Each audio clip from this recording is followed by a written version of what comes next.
In this lecture, we will explore how to create a merge request in GitLab CI, and we will see how the reports are useful when deciding to approve or not a merge request. So earlier, we have allowed the code coverage job to fail using the allow failure keyword, and we have added the Docker build job. So I will delete this job. We didn't need it anymore. And we will commit the changes and see the execution of the pipeline.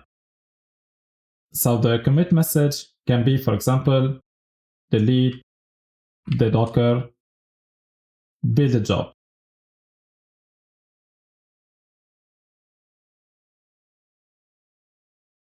So now the changes was committed successfully. Let's go here to pipelines. So we see here that a new pipeline was triggered. Let's see the execution of the pipeline. So now we have only two jobs, the code coverage job and the unit test job. So the pipeline was completed successfully, and here we have this warning sign because the code coverage job was failed, okay? And we have allowed this job to fail using the allow failure keyword.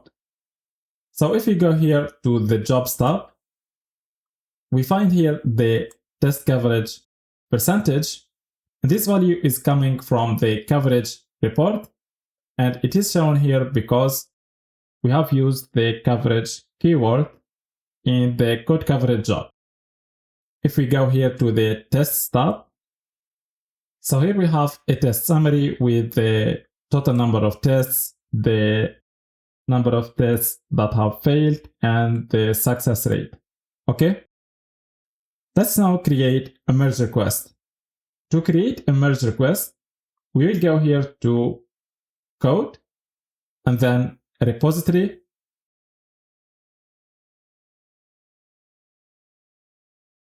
And here we find a button that will allow us to create a merge request. So let's click on it. So for the title, I will choose setting up a CI CD pipeline.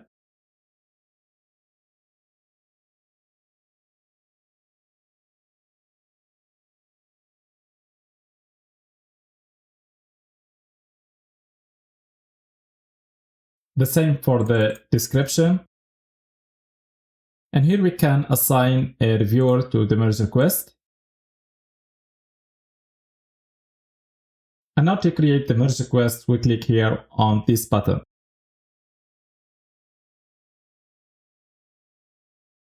So now the merge request was successfully created, and we will notice here that a new pipeline will be triggered.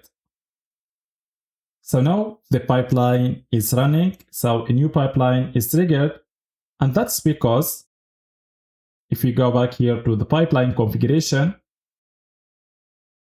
here in the rules section, we have specified that we want to trigger the pipeline on the merge request event when the branch name starts with the word feature, okay? That's why here when creating the merge request, a new pipeline was triggered. So let's see the execution of the pipeline. So we noticed that the pipeline was successfully completed with this warning sign to indicate that the code coverage job was failed. Now let's go back to the merge request UI and let's refresh this page.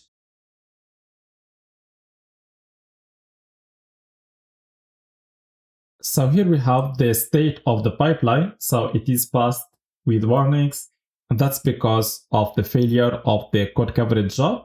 And here we notice that we have the test coverage percentage. And this is one of the benefits of using reports in GitLab CI. So the reviewer here will find the test coverage percentage, and this value is coming from the uploaded code coverage report thanks to the coverage keyword that we have added here with this regex pattern. Also at the bottom here we find a test summary. So the total number of tests is 1 and this test is passed, okay? If there are some tests that are failed, you will find here which test was failed and why the test was failed. The same here for the test summary, so it is coming from the uploaded unit test report, the unit report that we have uploaded here in the unit test job. So the information that are displayed here about the unit tests are coming from the unit report uploaded in the unit test job. So whenever we create a merge request, the reviewer will have in the merge request UI these results about the test coverage and the unit tests that are coming from the reports that we have uploaded here in the unit test job and in the code coverage job. And depending on the result that we have here, he can decide either to approve or not the merge request. So that's one of the benefits of using reports in a GitLab CI CD pipeline. So that's all for now. Thank you very much, and we will continue in the next lecture.